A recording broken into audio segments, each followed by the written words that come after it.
petitioned him to speak about it? Well, I mean, first of all, I have spoken to a few CSs and said that the president's voice needs to be heard on this.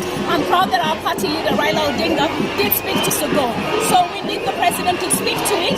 We need the president to understand that the families of these women who have been brutally murdered have got so much trauma, and they need to feel that the state is acting on. The president has understood the pain that the families and the women and every woman here from the civil society and the citizens of Kenya who are here, they're all pained by what we've seen. You've got to be totally inhuman not to feel the pain.